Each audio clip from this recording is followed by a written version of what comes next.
Enough to speak to us. Nigel Farage, leader of the UK Independence Party, is with us. And I do appreciate you probably had no sleep and quite a lot of champagne, but even so, 0.3% of the vote, is that really something to celebrate?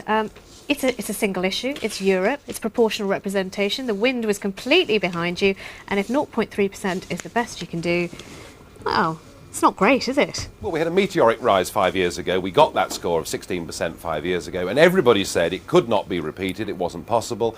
And given, and I do agree with Chris Huhne on this, given that the last 3 or 4 weeks have been totally dominated by MEPs' expenses, we haven't discussed the fact that we have a total open door to the whole of Eastern Europe. We haven't discussed the cost of the EU.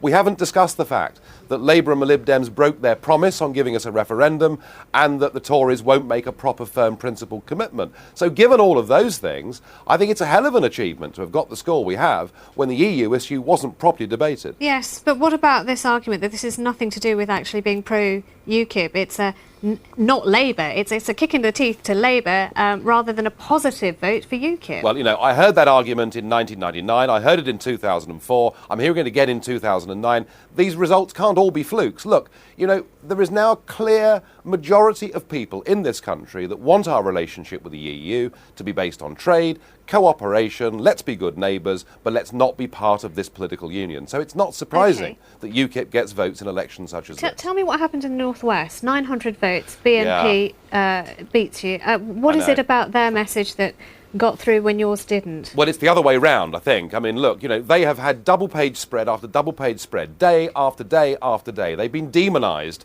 by the political classes, and probably rightly so. But we've been the only party taking the BNP on head-to-head and saying to the electors in the North West and in Yorkshire too, don't hold your nose and vote for the BNP. Vote for a party that is patriotic, that does believe in controlling immigration, but does so entirely from a non-racist and non-sectarian perspective. We got double the number of votes the BNP got in the North West. We won our first seat easily, and we were hoping to win the second seat, but Griffin pipped us by just 900 votes. Okay. So we were very, very disappointed with that. I tell you something, if UKIP hadn't been there, the BNP would have won many more seats than 2. Nigel Farage, thank you very much. Out of the corner of my eye, I can see a panel. Roy Hattersley, you came behind UKIP by Mr Farage's party there, and the BNP did get 2 seats. It's not what Labour governments were meant to be about. Of course it's not.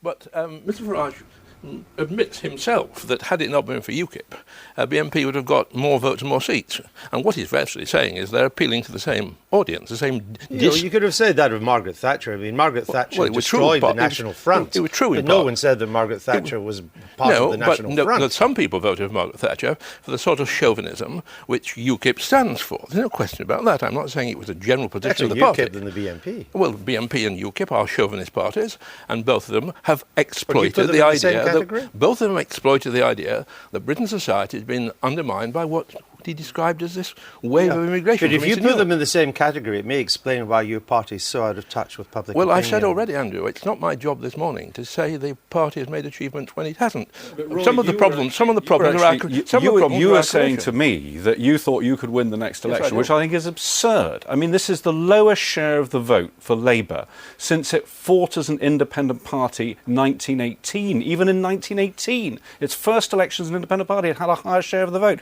This is the lowest share of the vote for Labour since 1910. It comes behind other parties in its heartlands, in Wales, in Scotland. And you're telling me that Labour can win? I think it's absolutely ridiculous that Labour can win. And that is my fight over, I think. And that is my key point, because if people think Labour can't win, there are going to be a lot more votes up for grabs from people voting Conservative merely because they don't want Labour to win. Which is why you have to say we can't win, even though it's not true. Well, it is true. The lesson from the rest of Europe, let's not be too parochial, other than